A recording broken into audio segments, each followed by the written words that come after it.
Hey guys, welcome back. Well, today we are here with Adam Larkins, of course, and Rashad Gaines, owner of the Emerald Vision Group. And what we are here for, guys, is just to give you general content for business and life. Now, we do specialize in the insurance industry, so that's what we talk about, but we generalize everything so it can be applied to your business also. So are you guys ready to get started? Yes, ma'am. We're ready to go.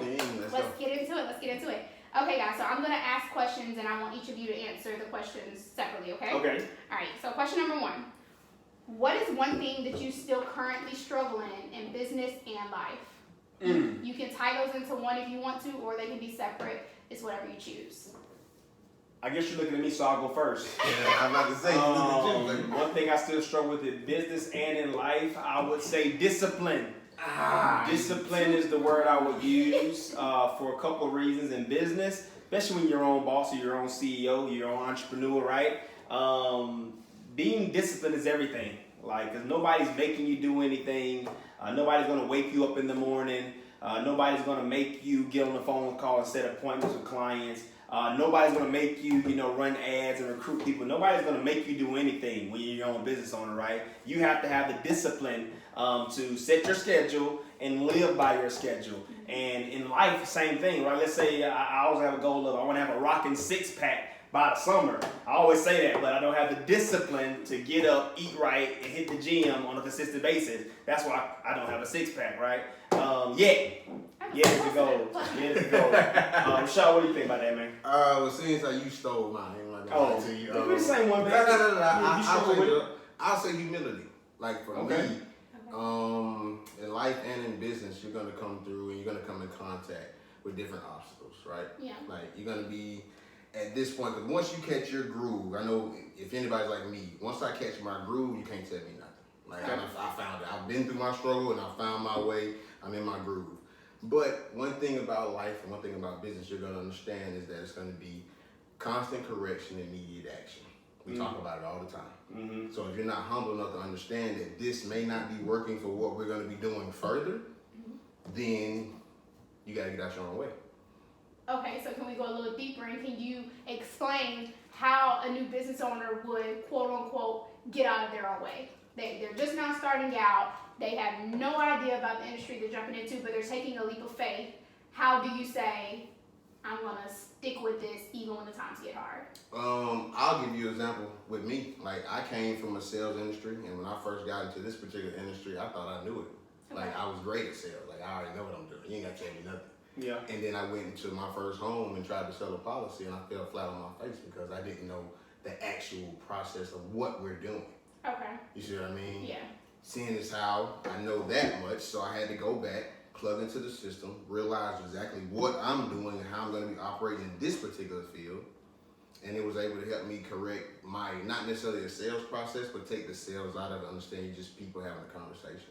You know what I mean? So as a business owner, you got to analyze your field, and you got to at least pick somebody that's in your current field that you can either not necessarily mimic, but pick up good nuggets from. So at the end of the day, I got to be humble enough to ask for help. And I don't think a lot of people want to do that. Like, in my opinion, a lot of people are so prideful, even with our industry, a lot of people are so prideful to where they don't want to ask anybody. They want to get it and figure it out on their own, that way they can say, I did this myself. And what does that do when you do that, when you try to figure it out on your own? It hinders your process, I would say that, and it slows you down, you know what I mean? So for me, that's kind of what it was. Like I said, just being humble enough to ask Adam or Marcus, or even you, like I said, since you've been in the industry as long as you've been in it with us, like I would sit down and ask you a few questions about how you analyze your process. You know what I mean? It's always good to pick somebody else's brain and have an opening mindset to listen to what they're telling you. And that's why it's so good coming in with people that you know, guys, only because when you're starting any business, I would say you need to have a core group of people who you can call on and who you can ask for help. And days it gets hard, have somebody to feed to, because I'm going to tell you, in any business that you're in, it's going to get hard. And it's going to be questions that you have that you may not know, and it's good to know the people that you can reach out to directly, and they can tell you, hey, I've been there, I've done that. You'll get over it, you'll get through it. So I like that. So we need to either switch seats or you got to pull your hair back.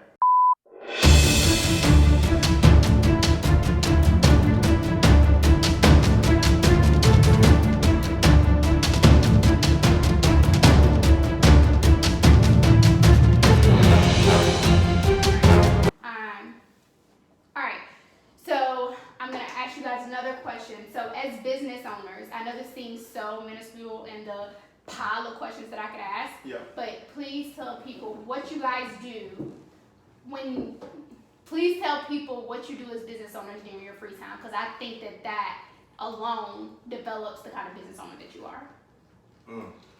Okay. That's interesting. You want to take that first? Take the lead on that one? I could take the lead on that Go one ahead. simply because, like, I know for me, it's hard to unplug from your business because, like, when it's your business, like, it's easy to unplug from a job because I don't work there. Like, when I'm off from work, I don't want to think about it. You know what I mean? So, but when it's your business, it's like your baby. Like, you're always going to be paying attention to that. So, like, for me, in my free time, when I try to deviate, I spend time with my family. Like, literally, that's what I do because I know that's going to take my mind away from it. Because if I sit, like, at the house by myself, I'm going to pull my iPad up. I'm going to do something business related. I'm always thinking, what could I be doing for my business right now? The work keeps popping back up. I got to work ethic. You know what I'm saying? So at the end of the day, when you got a work ethic, it's hard to unplug from your business because you got a vision for it. You got a timeline on it to a certain degree. So you're trying to make sure that everything is flowing and moving like it's supposed to. So I do believe that it's good to have people that can deviate or direct your attention away from your business in good ways.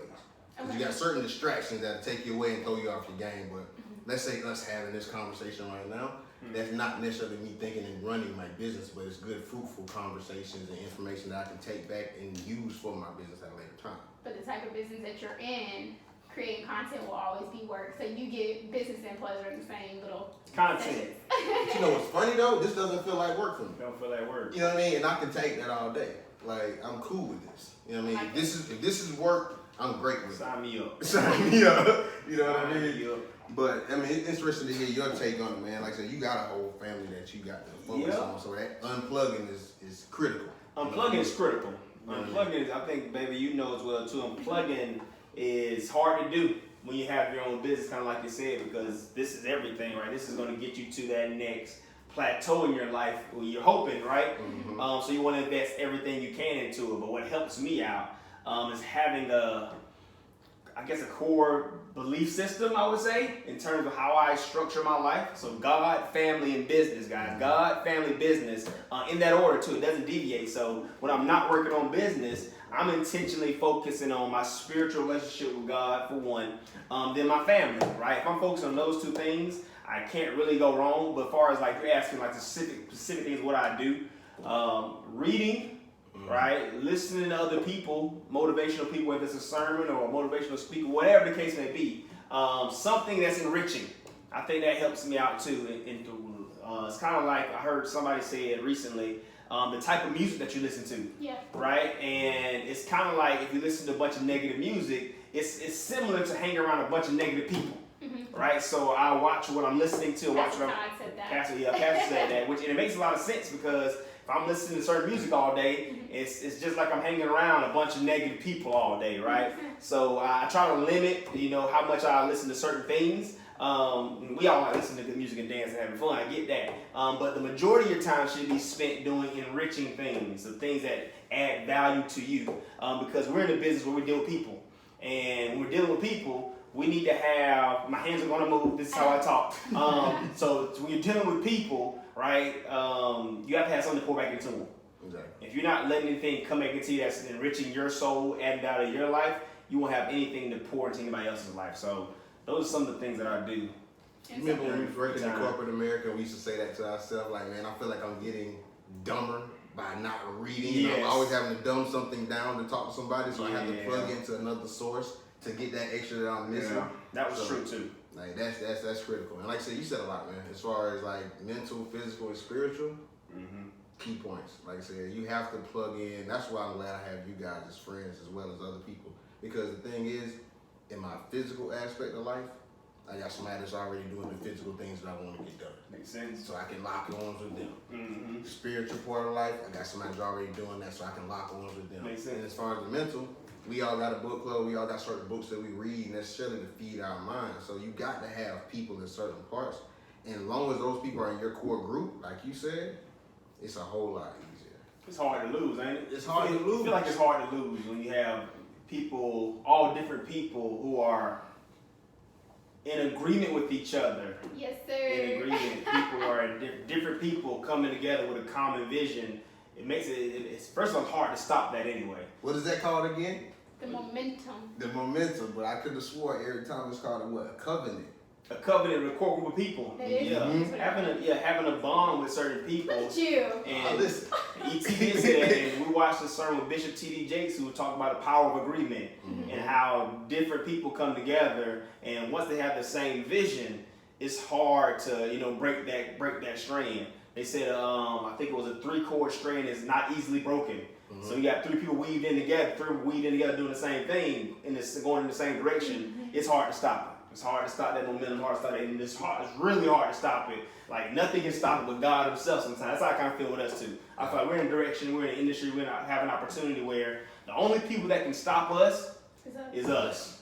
Yeah. That's the only thing. We lock on to each other, we go all in. It's going to be hard to stop us, man. It's gonna be extremely hard. Great questions though, love. Thank you, Keep thank coming, you. dude. I just want people to remember that they need to always, like you said, add value to themselves. So your family, that's not playtime to me. Everybody needs that step away from work. So your family is adding value to you. Yeah. And your books and stuff are adding value to you. But I also want people to realize y'all plug into people who are similar to you guys. So if they hear you talk about it, Eric Thomas, or if they hear you talk about a Pastor T.D. Jakes, it's not only all God, even though God is big for us. It's men who they can look up to, as well as like you listen to women. Think of, I have some friends who love like Madam C.J. Walker. They love listening to them. They love to listen to Oprah talks. They love to listen to influential women who can help them. So I think just kind of find somebody who's above you and making what you want to make or where you are in life, and then kind of just feed off of them. I Keep agree going. 100%. Well, I can ask you a question, Adam. What's up? So I will ask you, what do you think about hiring people? Like, when do you think it's the point of your business where you say, hey, I'm at the point where I need to bring on some help? When does it become a factor of I need a team? When do you need a team to help you in your everyday business, i.e. the calls, the dials, the recruiting, assistance, back end office for you? Like, how do you know at that point when that is? I think everything is better with a team. And Rashad, my guy, you come back in right now. I'm gonna come back in. But to answer your question, having a team it's hard to do anything by yourself. It's hard to do anything by yourself. Yeah. And again, I follow the principles of God. That's all I can follow and base my stuff off on sometimes. And they say man was not meant to be alone, right? In anything you're doing. Like, you should not, loneliness is where people go to die, pretty much. You need people around you who have that same mindset. And when you're starting a business, again, you can't do everything in the business.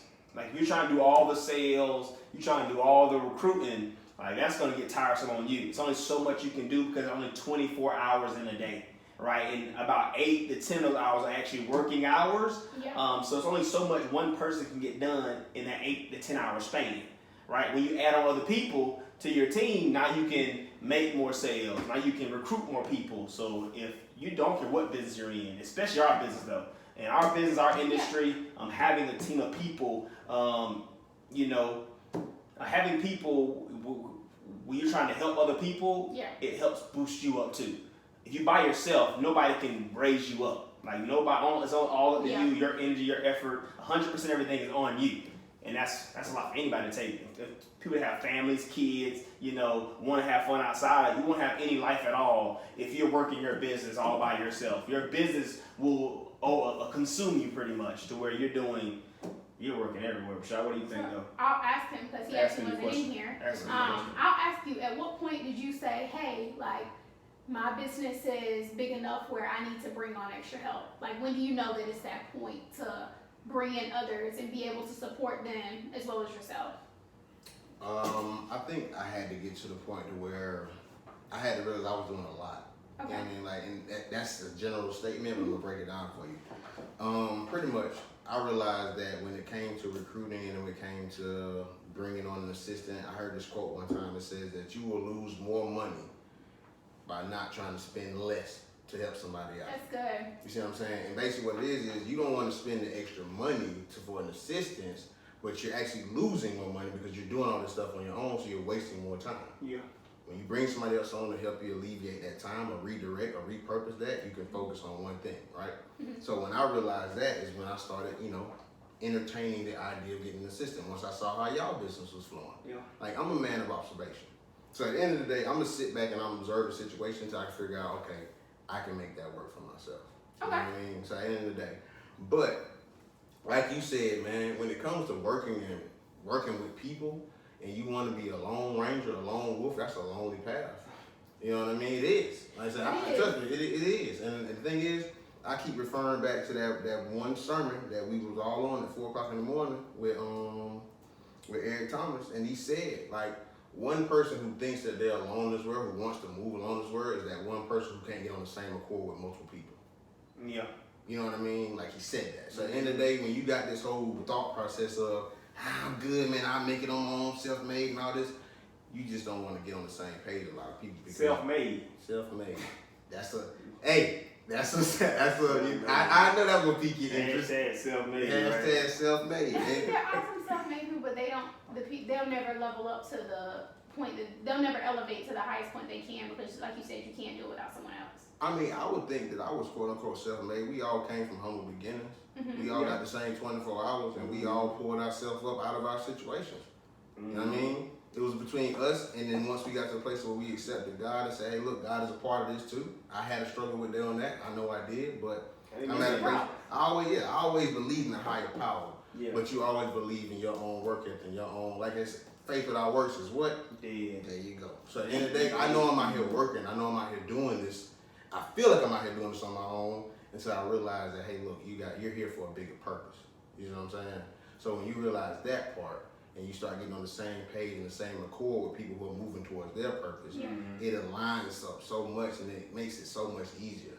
Like, it's a lot easier to move with a team once y'all get on the same page. But you get a team of individuals and everybody want to do this their way, everybody want to do this their way, you always going to be moving in a different direction whether you think you're moving together or not. So that's kind of maybe a long-winded to you. I think Bishop T.D. Jakes, he had a sermon too, and it was destiny flocks together, right? And he had a analogy, and he was talking about how birds fly in flocks, and he said when birds fly in, their flocks, each bird uses 70% less energy when they fly in as a group. Like when they're together as a group, they use 70% less energy. And that's key for anybody to understand. Yeah. Like if you don't understand that, it's hard for you to understand anything because what happens when the bird drops?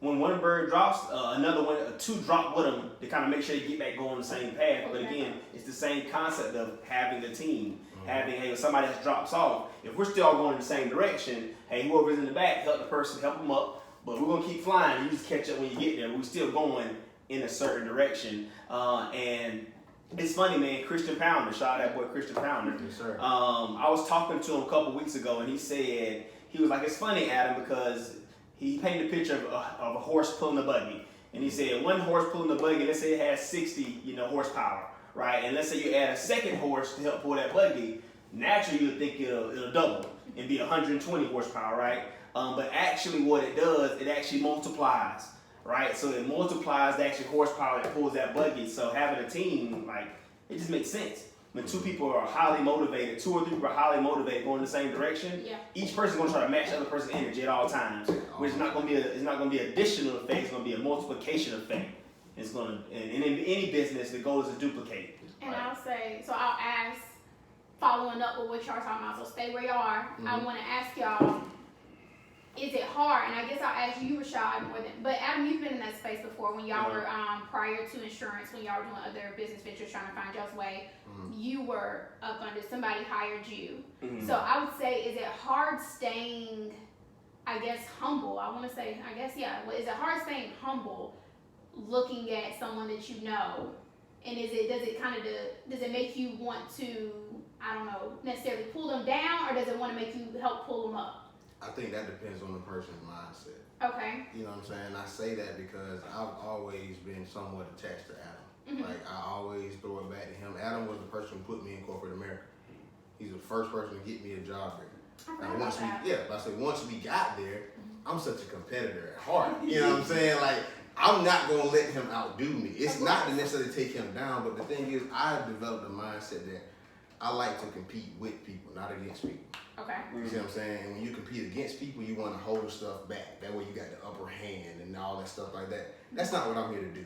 Like, I'm here to give you the same game that I got. That way, if I beat you, You know the same thing I know. It's Yeah. only because I'm better than you. Very That's it. good, I'm very either better than you or I outworked you. That makes So sense. at the end of the day, that's how my mind works. So every time we get some type of opportunity, Yeah. if it's gonna make the most sense, bro, we running with it. At the end of the day. So when Adam told me, like, you remember the day? You probably don't.